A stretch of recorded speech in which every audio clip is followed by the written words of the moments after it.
right, Dr. Nay. Well, thank you so much for taking the time out of your busy schedule. I know you're a busy person. You keep busy and you do a lot of great things, and that's what busy people do. And so thank you for joining us. It's my pleasure to be here. Thank you for having me.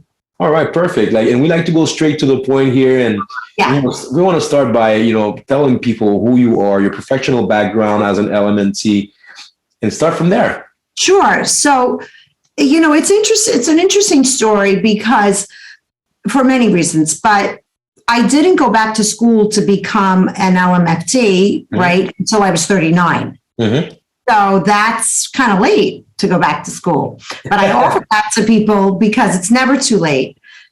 And so what happened for me was that I grew up in Brooklyn, Bay Ridge, Brooklyn, with a single mother. And Brooklyn's in the house, and I have a brother and I have a sister too. And so my mother was always talking about psychology. And this was in the 60s and 70s. She was talking about Jung and Freud and Abraham Maslow. And so it was always in my psyche. But I did the opposite thing of becoming an academic. I became a model because growing up poor in Brooklyn with a single mother, I needed money. Mm-hmm. And nobody was going to give me any money. And the best way to get money was to become a model. Mm-hmm. And so I was living in New York City and I was modeling, and it's not an easy business. You have to have thick skin. And at that moment, I actually went to some parties in the Hamptons, in the city. And it was during that time in my early 20s that my ex-husband, the Wolf of Wall Street, Jordan Belfort, he was only Jordan Belfort then. Now he's known as the Wolf of Wall Street because of the movie. Mm-hmm. He became obsessed with me. I was 22, he was 28. And he followed me around, and he had a very annoying, loud Ferrari Testarossa. So what I would always know. And anyway, long story short, he seduced me. We fell madly in love. We had 2 beautiful kids, but it was living hell. Yeah. So what looked beautiful was very hard. And when I met him, it was so difficult and challenging because of our dynamic. I went to therapy. So at 23, I was like, I can't manage this. I am going to go to therapy. Just a year later, you already needed therapy. I think 6 months. Wow. Okay. Yeah. Well, I'm smart in the sense that I realized I was way out of my league. I could not handle this on my own. So I went to therapy. Very smart. Mm-hmm. Yeah. And I think also because my mother had planted the seeds that it was okay. There was no shame because I'm 54. So 30 years ago, people weren't running to therapy, but I was. Mm-hmm. And so I ended up divorcing him at 31, moving my children and I to California. And at 39, I was meditating a lot. And I was in the garment business back then. And I said, you know what? I'm going to go back to school and become a therapist because I want to help people the way therapy helped me. And that's how I became a licensed that's a quick story of what inspired me to become a licensed marriage and family therapist. Then I continued my education and got my doctorate because I just thought it would be cool to be called doctor, honestly. No, because I wanted to learn more. Yeah. So I just kept going because I love to be educated. And also cool because Dr. Nay just sounds very cool. Yeah. Yeah. And there's something, I'm the first person in my family to have a PhD. It took me, 7 years to do all that education, 3,000 hours to be licensed by the state of California. And now I'm going to take the test to be licensed nationwide. And I love my work. Well, congratulations. And I know that's the short version. And throughout the interview, we'll probably go in a little bit more. Sure. But the thing that that for me that really impresses me is the fact that within the first 6 months, you realized that you needed help. You needed someone to talk to. Yes. And that's something that a lot of people have trouble doing. I come from Haiti.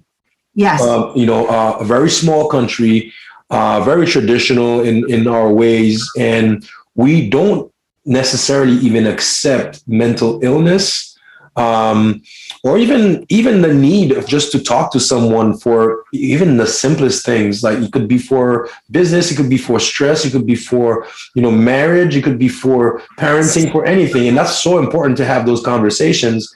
But we put this stigma on mental illness and mental health. And that's why, for me, it's like, wow, this is great. And I think, if we define the word stigma, it actually means disgrace, and disgrace means shame. So ironically, I think one of the reasons people go to therapy, aside from the, things that you mentioned, is shame. They feel bad. They don't feel good enough. They don't feel worthy. They don't love themselves. And so therapy is a place where you can go. It's 100% confidential unless, you're going to harm a child, an elder, or someone else. So basically anything goes, right? And it's a safe place where you can explore your emotions, your relationships, your ambition, your drive, whatever is challenging you. For me at that time, my ex-husband was very challenging for me because I already saw signs of a drug addiction emerging. And I did not know how to deal with a drug addiction. And he also had a very bad temper. And so I didn't know how to deal with that. And so I knew that I needed guidance in how to manage my life because I was in love with him. And so going to therapy too, in a lot of cultures is not understood, but that's why we're having this conversation, right? Absolutely. Is to break down those walls and say, actually, it's amazing because, we have more neurons in our brain, neuronal connections in our brain than all the stars and all the galaxies in the sky. That's so amazing. I don't get that. And it's only 3 pounds of tofu, as I say it. And then it connects to this amazing nervous system. And so why on earth would we think that we can manage all that on our own? Wow. Hey, listen, that's great. I love that. So maybe because our heart beats and our stomach digests and we don't have to do so much with that.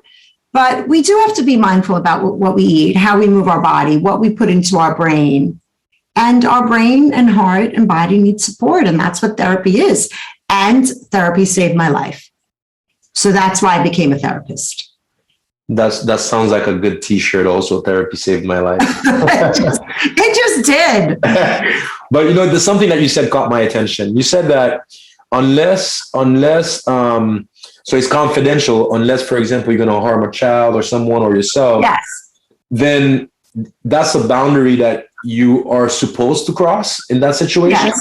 That's expected of you. Yeah. So when someone comes to therapy, we tell them there are limits to confidentiality. Okay. Because pretty much everything is confidential unless they tell us about some form of child abuse that they know of, or elder abuse, like that's a person 65 and older, or if they are going to harm somebody. Actually, suicide, domestic violence, those things we're not mandated to report. Oh, really? Yeah, we're not, ironically. But I tell everybody that, plus they sign a form, and not many people, that doesn't shy many people away. Wow, that's interesting. So it's only really when it's harming somebody else. Yeah, and it could, because if you think about it, elders and children, they're so vulnerable. Yeah. They can't defend themselves, right? Yeah. So that's really why we have to do that, in order to protect them. But aside from that, anything goes. And the thing about therapy is that it's a non-judgmental space, and it's a very accepting space. And paradoxically, acceptance is what promotes change. I think my wife might kill me for this. But at some point earlier on in our marriage, we did go to therapy. Yeah. We only did one session. Okay. One session. And she was surprised that I actually was okay with it. She actually suggested that. I'm like, okay. And I'm like, yeah, let's do it. And she was like, really? She's like, really? I said, of course. If you feel that we need it, yeah, I'm with it. and I think, talking it out, and I'm not going to say that it solved all of our problems right then and there at that moment, but it did offer us or give us a little bit more clarity.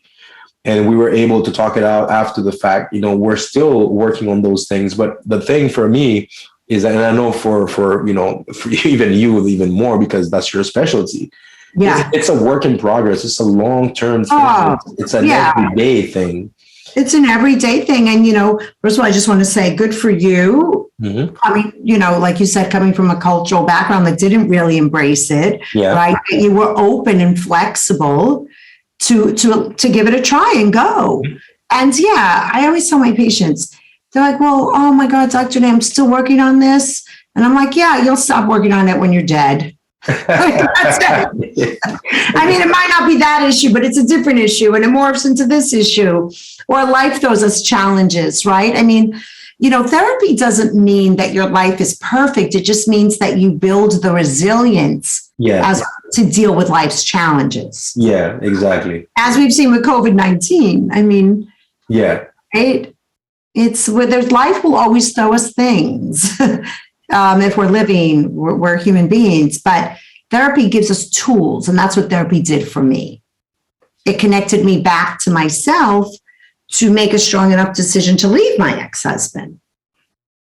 Right? Because that was a healthy thing for me, 7 years of therapy later. So that's what it's about. A therapist isn't trying to get you to do anything or tell you what to do. It's really a process of being in a space where somebody's not judging you and open to what you're saying and is very curious about you and wants to get to know you. And it's in that curiosity that you get to learn about yourself. That's exactly what happened, I think, and I was able to speak freely, maybe things that I would not have been able to tell my wife, face to face. I was able to tell it to say to another person here. It's easier. Sure. It's a lot easier. And she did the same thing. And, I'm sure she heard my side and I heard hers. And we tried to compromise. It's like you said, it's a work in progress, but that's really what we felt and we got out of it, Good. Yeah. I do couples work and it's tough, but I do it. I go into the fire with them, as I say. All right. Well, one of your specialties actually is complex PTSD and somatic therapy. Can you let us know what this is all about? Sure. So complex PTSD is a term that's just kind of really coming into the zeitgeist. It's still not even a diagnosis in the DSM. And we can't put it on insurance forms. Okay. But it's the most important diagnosis because it is what it defines is, let's just think about trauma. Trauma is something that overwhelms us. And so complex PTSD, it's complex because it's usually happened chronically over a long period of time. And it's usually happened to us in childhood, even starting neonatal before we're born up until 6, and then really up until adolescence. And so it can be parental neglect, it can be parental abuse, it can be physical abuse, it can be sexual abuse, it can be anything that's chronic and relational. It can be a parent belittling you, a parent denying your emotions, so it has a broad diagnosis. And what happens is that when we're children, we need to feel seen, we need to feel heard, we need to feel felt. And if our parents can't do that for us, it's traumatic because we're little and we're still developing. So it encompasses a lot of things. And why I like the diagnosis is because it doesn't pathologize mental health. Because who's had perfect parents? I didn't. I'm not a perfect parent. Okay. But the good news is for parents, you only have to be good 30% of the time. So let's take the pressure off. But nobody has perfect parents. So everybody has some form of trauma from developing. And it affects your sense of self. Do you have a positive or negative sense of self? It affects your ability to manage your emotions. And it affects your relationships. So it brings mental health down to a very relatable experience. That's interesting because, like you're saying, if you're a kid and you're, I don't know, maybe under 10 years old and you're experiencing these things, you don't really know how to even pinpoint where it's coming from or how to interpret it or anything like that. Exactly. And I see, once you said that, is it fair to say that maybe even most kids around the world are feeling this? Oh, yeah. And the reason, and I'll go back to shame again, is that, I mean, you think of single mothers, right? You think of a parent that dies, you think that a parent that's sick, you think of divorced parents. I mean, there's so many ways that it can take shape. And what happens is that when a child feels bad, just feels bad, they think they are bad. They can't be like, oh, I'm sad today, but that's because of this. They're like, I feel sad, I'm bad. And so that's when shame starts to develop, right then at that moment. And so at the root of complex PTSD is shame. I'm not worthy, I'm not good enough, I'll never be able to do this, I can't do that.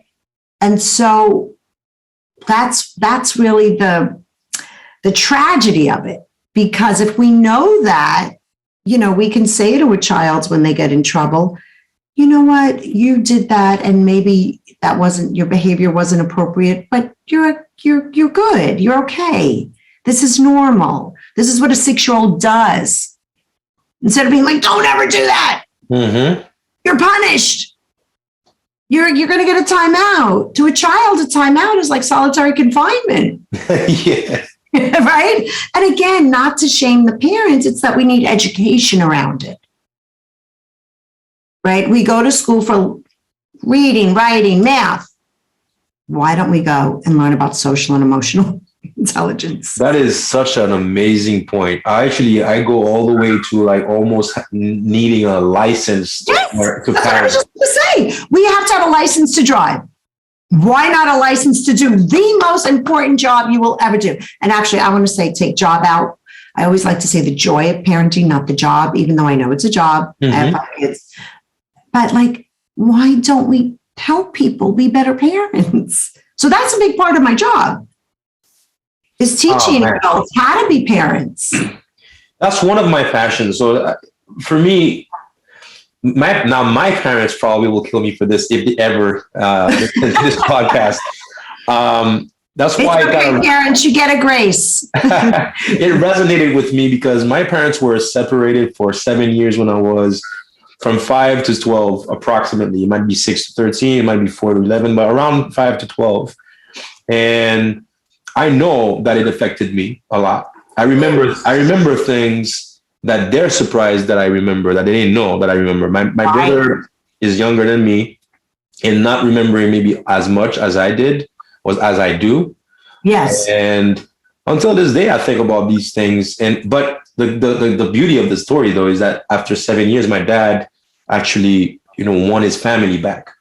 Oh, yeah. We built a new home with my mom and started over when I was a teenager. Wow. I was 13.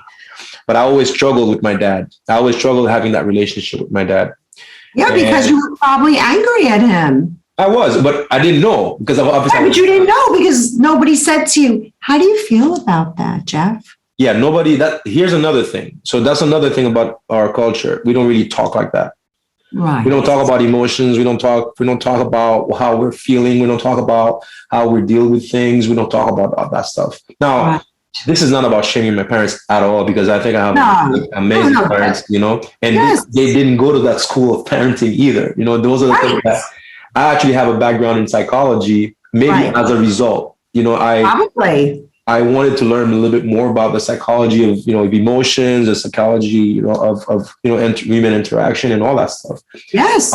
And through that process, I understood myself better, basically by myself and reading and stuff like that, and understanding my background and how now I feel like I'm doing a great job as a dad. I'm very present with my kids. I actually engage in conversation and also emotional conversation with my kids about how they're feeling, about how I'm feeling. And I have fights with them where I don't talk to them almost like, they're my spouse. Right. Because they feel, why are you so sad, Dad? Why are you not? I said, because you hurt me by saying that. And it's true. And because you hurt me by doing this and that. And I want them to tell me the same thing also. Dad, you hurt me by saying this, by doing That's right. Yeah. Be able to have those types of conversations as a result of how I grew up and not really having that type of conversation. So I'm happy. Beautiful. I'm happy we're taking this. That's beautiful. In that direction. And especially, even if we take it, we have culture, we have our personal life, and then we have gender, right? Or whatever. So, I always think of gender not as a sexual orientation, but also too as an energy. Like there are masculine energies, there are feminine energies. And so, masculine energies are more stoic and don't talk about these feelings, and feminine are more nurturing and accepting of feelings. And so, but we need both. We need both. So the fact that you as a man from your culture who grew up the way that you did, not to denounce your parents, but just to say, hey, you guys did a great job. I'm going to take it up. I'm going to level it up. Right. And then your kids will level it up. Oh, and that's evolution. That's evolution. And the fact that, you're talking to them about their feelings and you're saying, hey, you know what, when you do that, that impacts me. How else will they know? That's true. And that's why it's important to have that kind of conversation, that kind of open, relationship. Yes, beautiful. Well done. They're lucky. Yeah. And look, there's something else that you said, and that really struck me again, is the role mothers play as your first love. Mm-hmm. And it's just maybe the words that you use, or I don't know, I just never really thought of it that way. But how true it is, because if you think about that, and I look at my wife and the kids and the unconditional love that they have for each other, and just that's something that I will never be able to understand, because what you guys go through to have that beautiful being come out of your body, to me, it's the most amazing thing I've ever seen in my life. Like I have a video of me seeing my boy.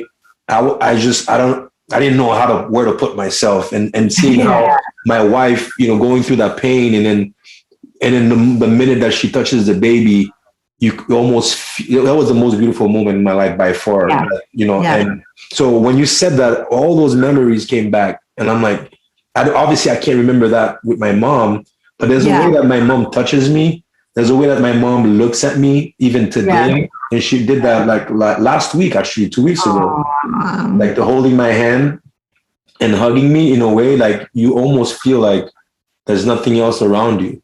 You know? And let's talk a little bit more about that, maybe the foundation of the reason why we are that way. Well, first of all, I really want to acknowledge how beautifully you spoke about that. I was very touched by how you spoke about that. So I want to just pause and acknowledge that. Yeah. And so, well, I guess because it was my relationship with my mother, I was extraordinarily blessed to have a wonderful mother, very imperfect as a single mother. I mean, she gave birth to me when she was 19, but she had her own developmental trauma. She was given up for the first 2 years of her life and lived in a Kuznot, I guess in Europe. I guess she was born in the 1940s or 50s. I can't remember exactly, 48, I think, actually. So she made it such a point to love me. And I think, honestly, I was really the first person that loved her back. So we really had a true love affair, my mother and I.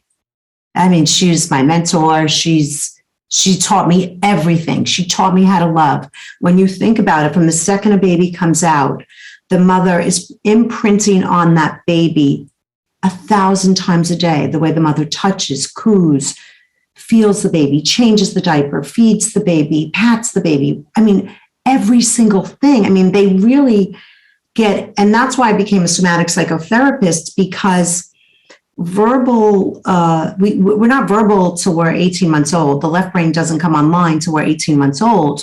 So those first 18 months are all about tone of voice, touch, sensory experiences.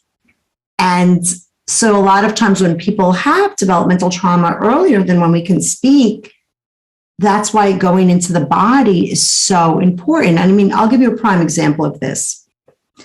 Think about the song, because I'm English, London Bridge is Falling Down. I mean, that is the worst song. London Bridge is falling down. I mean, who wants to sing to a baby that a bridge is falling down? Like people, right? Or Ring Around the Rosie. I think that's about disease, but it's the tone, right? It's the tone that we use. And so it's the every interaction that you have with your mother from even before you're born shapes who you become.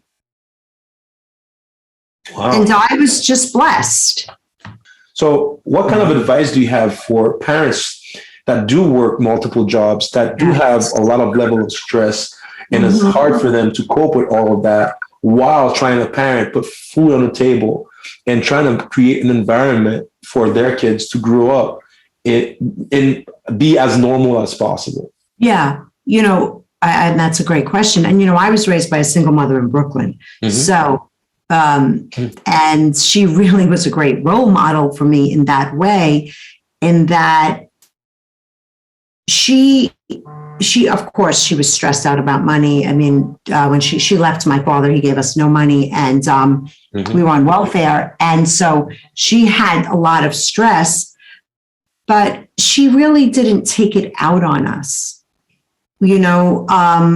and she managed it within herself. I don't know exactly how. I mean, today we can meditate, we can do different things.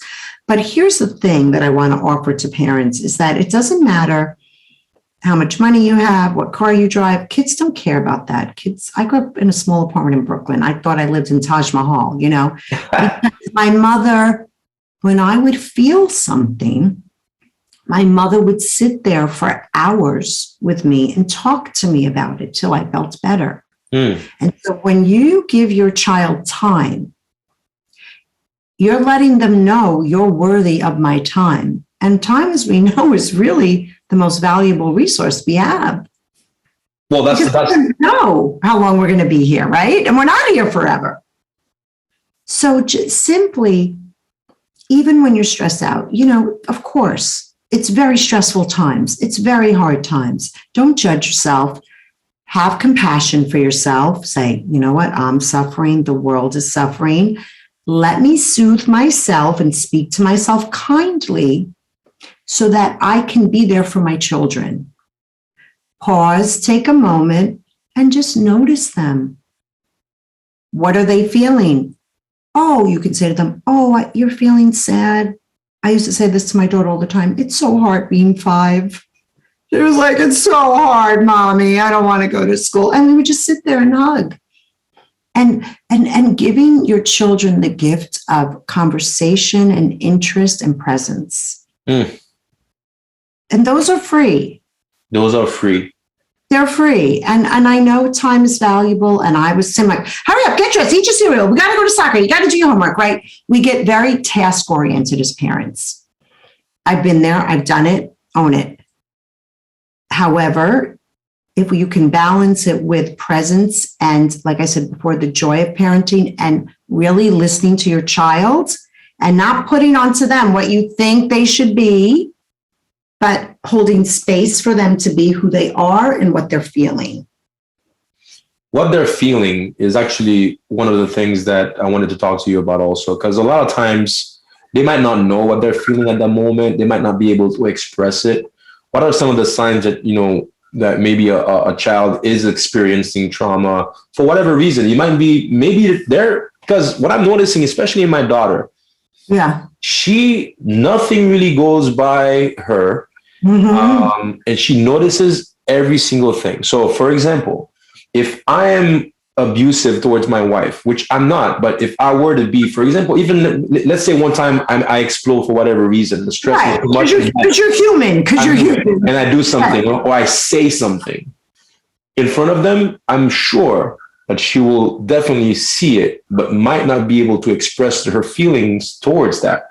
Right. Is there any specific thing you can tell that you could look for in a child that's not unable to express their feelings?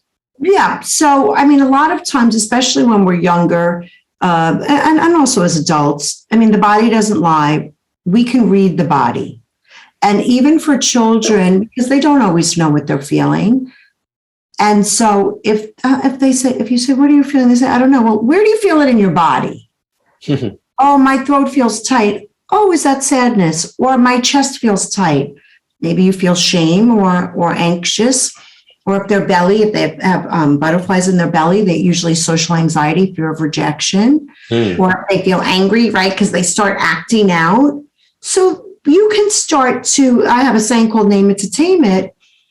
And so if they tell you what they're feeling in their body, you're connecting them to themselves, which is great. And you're helping them figure out what they're feeling.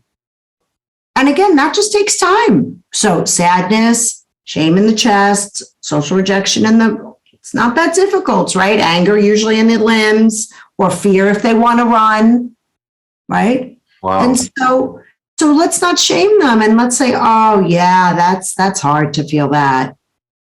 I think sometimes parents feel that if they validate their children's feelings, they'll stay stuck in them. No, validate them, they'll ride them like a wave and they'll go away. But it's when you say to them, oh, you don't feel that. Big boys don't cry. Really get over it. It wasn't that bad.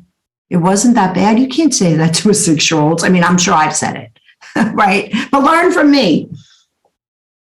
They're 6. They're 7. We've said that. I've caught myself. Yeah, we've all said it. Yeah, I'll go even worse. When they're 2, and from 2 to 3, when they start touching everything. And at first I was like, and I read that in the book after the fact, actually, before my second daughter, my second child. And that's when they develop their sensory. Yes, they're tactile. Like, yes. That's the reason why they touch everything, because that's how they're starting to experience that. Yes. I'm like, how stupid of me. Their fine motor skills. Right. Yeah. So I'm like, how stupid of me to not. I'm not. You have to learn it somewhere. Right. But it's normal, and I caught some other parents say that once. Like, hey, by the way, do you know that that's actually part of their growth process? Right. Or when they drop things, right? Because they're learning how to grip, right? Exactly. And even touching something hot, they've never experienced those before, and that's how they start. That's how they learn. My son. We had a huge party once, and he went up, and I followed him the whole party. He put his hands on a grill. He had a burn. I mean, that was so big, and there's nothing to do for burns. I kept giving him Tylenol, and just like held him for 8 hours in a dark room until he fell asleep. I mean, it's amazing. Listen, when you think about how fragile and vulnerable we are as human beings and what could happen to us every day. By the way, what you just described happened to me too. Oh, except I wasn't. That's why you made that thing, yeah. Except I wasn't 2. I was 42. Oh, no. And burns are so painful. It happened to me last month. It's just a moment of distraction. That's crazy that I said that. Yeah, and it wasn't that hot. It was hot, but I burned my hand. But it was horrible. It was a bad experience. But you could imagine he was 2, and I mean he was dumb. He went. Right. But that's how we learned. And of course, we don't want our children to learn the hard way, but we can't save them from experience. Yeah, exactly. And that's the part that sometimes as parents, we have to be able to let go a little bit, monitor and see how they react towards certain things. A lot of times they're going to have to slip and fall. They're going to have to do this. They're going to know. A lot of times I tell my son, my son likes to flip, and jump. And a lot of times, don't do that because you're going to hurt yourself. I'm worried every time. But once he falls, and he's happened before, and hurts himself, he looks at me in a way where I don't have to tell him. He's like, yeah, Dad, you're right. Yeah, but and you bring up a very important point in that as parents, there's 2 pieces of loving. It's quality of connection and giving children space to be who they are. We have to learn to tolerate that. Mm-hmm. Like, oh, we have an expectation our kid should do this. Kid should be a piano player, or they're a soccer player, or they should do this, and they're not. They should be good in math, and they're not. No, we don't. They come through us, but we don't get to decide who they are. Mm-hmm. And that's a very important piece, is giving children space to be who they are and being curious about who they are. That's the hardest thing, I think, for me, for a lot of parents. And I'm going to use my culture again because I grew up in Haiti. So that's the only example that I can go, Use it. go to is I think a lot of parents are expecting their kids to be exactly like them and not really giving them the room to become their own person. Completely. And even with my dad, he's a musician. To me, is one of the most talented musicians. Obviously, I'm biased and I'm listening to him. But me, I was not. And I had talent, but the music that I chose to play was very commercial and pop music. Right. That was more, intellectual jazz type of thing. Yeah. And I didn't want that at 12, 13 years old, 14 years old. No. And why would you? Exactly. That would have been right. But then I think that's one of the moments where we really started to disconnect, where he couldn't embrace me for who I was and who I wanted to be, because it would almost embarrass him, because of the level of music that I chose to do. And maybe that's at the root of our relationship until today. We struggle a lot, making music together and all that kind of stuff. Well, but anyway. That's very important because, there's attachment, right? Which is the bonding, which is the initial piece we spoke of. That usually happens in the first 6 years. And then the teenage years are when children separate and individuate. And that actually is another point of issue, because attachment isn't just about how we attach. It's how do we attach and separate. And teenagehood and adolescence is a place where we want to separate, to individuate and become who we are as people. Mm-hmm. And a lot of separate from our parents. And a lot of times parents get hurt. Yeah, that's true, because they're disappointed in a way. They're disappointed. And it's okay. We can all have our disappointments. But it's okay, because inevitably giving your child the space to be who they are is the biggest gift you can give them, right? It just is. And my son, here I'm this white chick. My son is a rapper. Okay. And he was like, Mom, I want to rap. And I was like, go for it. I grew up in Brooklyn, but I don't know shit from rapping. I like disco. I like Donna Summer, God rest her soul. So, and he's good at it. And he loves it. That's awesome. That's good. Right. And my daughter's a therapist. So, I didn't make her be a therapist, but I love them both equally. And that's both of their paths. Yeah. And was it bumpy? For sure. Did they drive me crazy? Of course. Well, that's the point. That's the ride that we chose to take. It's the joy of parenting, like you call it. One thing that I forgot to mention that also part of my culture that I would maybe suggest for parents today to try to do. One thing that I really cherish from those moments is that every night coming from school and from work, we had dinner at the table. Oh yeah. And that 1 hour that we spent together, whether we spoke that night or didn't speak, whether my parents were fighting or not, or right. not fighting, like sick or whatever. Yeah, whatever was happening. Yeah. Or maybe ignoring me or me ignoring them or whatever. But the dynamic of sitting together, the four of us, and eating every single night, and even on Sundays, inviting friends over to sit at the table and talk and enjoy the meal. Back then, there were no cell phones. There were no distractions. As a matter of fact, when somebody used to call me, if my friends called me during dinner time. Oh, you couldn't talk. No, my parents would tell them, no, Jeff is at the table right now. Yep. Me too. I had dinner with my mother, and then she remarried stepfather every night, and my kids, we both had dinner.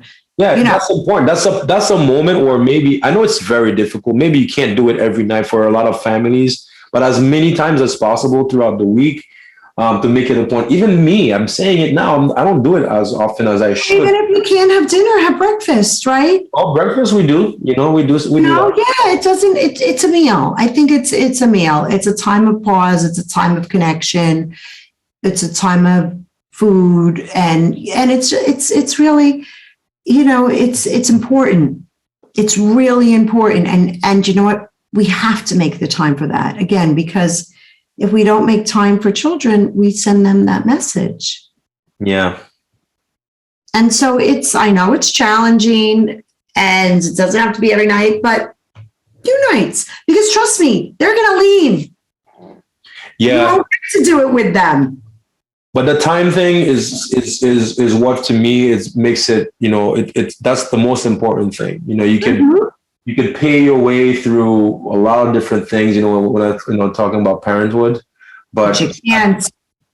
The time that you spend with them, but not only just the time, but the presence, being present during that time is what I try my best at, to give to my kids. Something tells me you succeed.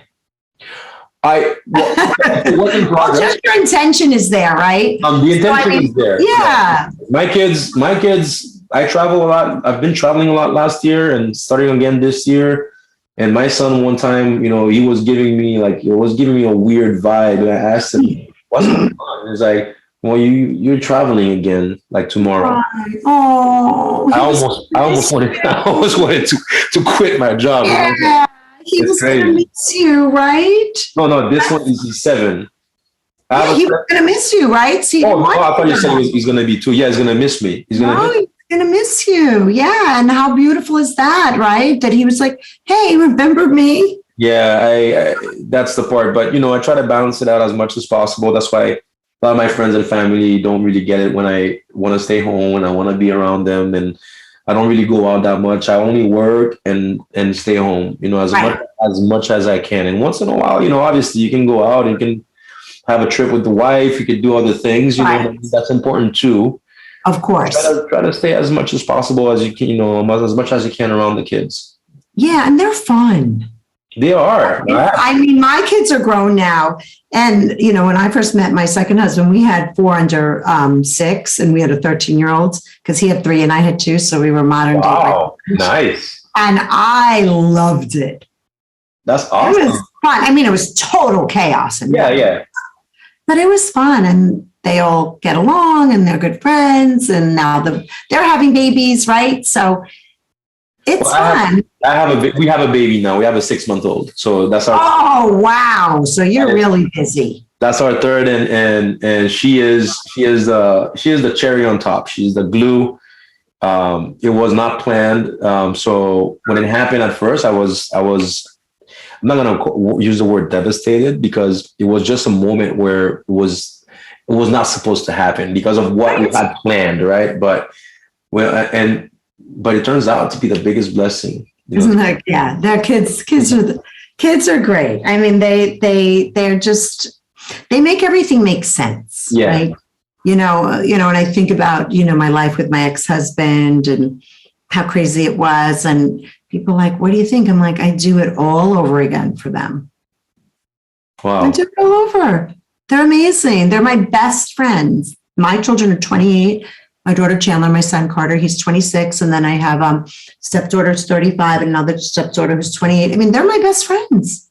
Yeah, that's awesome. And you trust me, even though, there are moments I want to kill them, of course, but you get what you give. Yeah. It's very simple with, and that feeling tone of warmth and kindness and acceptance and respect. We must respect our children. They don't just have to respect us. Yeah, absolutely. Oh, that's such an amazing point. That's so important. They're human beings just like us, and we have to respect each other. That's right. That's right. And trust me, what you give to them, you will get back tenfold. When my son comes by me now and kisses me on the head, hi, mama, how are you? It's the best. Yeah, it is. Yeah. Now, so to these parents out there, like, don't give up. We know it's hard. And, there are resources, Google, how to parent, go to Mind Body Green, go to different websites, join groups, talk to your friends, read books. You can learn. Yeah, I think it's an important thing to do is to learn and read books, ask for advice, because it's the most important job you'll ever have. We're shaping young minds. We're, basically we're participating in the types of society and communities our kids are going to grow up in, so we all have a role to play, Right, we do. I want to talk to you real quick before we leave about Trauma Bond Free ebook. Yes. And also, I guess we all know the inspiration behind all of that, but can you tell us a little bit more what's behind it and who is it for? Sure. So, so when I got my master's, so I don't know, I guess it was maybe 12 years ago I finished, and I'd written my thesis about my time with my ex-husband because and this was before the movie was written or he had written a book, because my time with him was very extraordinary in that we were very young, we fell in love, and we had a lot of archetypal themes happen. We had greed because he was very wealthy and what that looks like. He was a severe drug addict, and I was a young girl, naive, and I was in this world that I had no idea how to get through. And I fell madly in love with him. It was very quick. We had 2 children. We experienced a lot.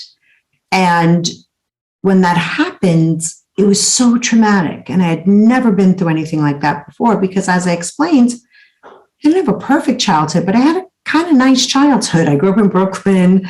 We played on the street. My parents were divorced, but it wasn't terrible. And so I did go to school. Like I said, I went to therapy, then I went to school. And then a few years ago, as a therapist, I'm working with people in the clinical room, right? And a lot of these women are coming in with the same stories that I had. I mean, not exactly the same, but stories of where they had met a person, believed that the person loved them, trusted the person, and then once the person kind of had them, everything turned. And the person became a different person and became abusive and controlling and unkind, all in the name of love, but then they were stuck. And then people would judge them for staying with this abusive partner. However, when you're a kind, empathetic, compassionate person and you've fallen in love and you want it to work, it's hard to leave. And so I saw this cycle over and over again. And then this term, I think it came out in 2006 with Patrick Carnes. He wrote the book, The Betrayal Bond, but really nobody used it. So now trauma bonding is a term in the zeitgeist. And it really, we only started to use it in psychological terms a few years ago. And I just saw the need to name it. And I figured, it's never fun to go through the trauma that I went through with my ex-husband. And then to have it made into a book and then a movie where I had no voice about it, I think was the ultimate form of gaslighting. But I figured instead of sitting here and having a pity party, I'm going to make use of it and I'm going to make meaning of it. And so that inspired me to write the book. And I wrote a digital copy and that can be purchased, but then I got a publisher and now I'm actually really writing it. And so I must be a masochist because writing is very challenging, but yet I want my story as the inspiration, but really I also use many of my cases that I continue to work with today to explain what a trauma bond is. It's bonding to a person that manipulates us or hurts us and betrays us, and we stay bonded to them despite the abuse. But then it's also, so that validates these readers' experience, and then also how to get out. How do you get out? What does it look like? And what are the benefits of going through that and coming out the other side? So, listen, nobody grows up and says, I'm going to be a trauma bond whisperer. No, when I was 6 in Brooklyn, I didn't think that was what I was going to do, but I'm good at it and I love it. And I help a lot of women deal with very narcissistic, Machiavellian, psychopathic men and help them get out and not just help them, but help their families. Because as we were mentioning this through this whole podcast, this behavior affects the children. Then they learn that behavior and then that behavior perpetuates. So maybe if it's a boy, maybe that behavior is repeated. If it's a girl, maybe that behavior is accepted. It might be just. No, you know what? You'd be shocked. Actually, what my real life research has shown and it's actually challenged me for many years, is a lot of, if I find that, not okay, the men, if they've been dominated and threatened and intimidated, yes, they will most certainly do that to their wives. However, what I've discovered, which is even, I don't want to say more disturbing, but it pains me, is that the mothers do it to their sons. And I couldn't quite figure it out for many years. And then one day I was like, wait, that's what's happening. They are doing to their sons, because they don't do it to the daughters. Again, if you go back to that energy piece about masculine, they do it to their sons. I was like, why are all these lovely women who want to be great moms, who are abused by their dads, abusing their sons? And it's a real pattern. So my work, I feel, I help the women find their agency, autonomy, self-love and respect, get out. But also I want to help the children. We've got to break these intergenerational patterns of trauma. We have to stop it. And this is my mission. I didn't think it would be my mission, but thanks, Jordan. I always say the wolf was my Buddha, because he guided me. Yeah, and now it results in helping other people. How can they find the book, Dr. Nate? So they can go to my website. I think it's Nadine Macaluso or Dr. Nadine Macaluso. Or I have a really great, in the notes. Yeah, they can Google me. And I have a really great Instagram account, Nadine Macaluso, which I post every single day. A shout out to my beautiful assistant, Clara, because I'm 54. I'm not a digital native. So my 28-year-old assistant does an amazing job. And we are dedicated to breaking the stigma of mental health. We are dedicated to helping people be trauma bond free. And, we just want to spread the love and our education. She's going to school to be a therapist too. Nice. Thank you so much, Dr. Nate. This was an amazing conversation. And thank you. I learned so much. I will definitely be an advocate for your book and for your services and for you as a person. Maggie told me that. She's like, listen, trust me, she's an amazing person. And one last quick question, maybe you can one word answer. How accurate was the movie? Very. Wow. Okay. Yeah. Okay. Yeah. Not in regards to my role, but in regards to him. To him. Okay. Yeah. I mean, me, I was more one-dimensional, and that's okay, because it was his story, his creativity. So, but that was okay. But very accurate. Very accurate. I think Leo did a great job. Leo did a great job. As usual. I love him as an actor. No, listen, it is what it is. We all lived, we're all on the other side, and then it's our duty now to help. There you go. Well, thank you again. Have yourself a Jeff. We hope to be in touch. And then yes. Well, now I know we're neighbors. There you go. I look forward to meeting your family. Thank you. We'll have to do that. Thank you. Okay. Good night. Thank you. Good night. Bye-bye.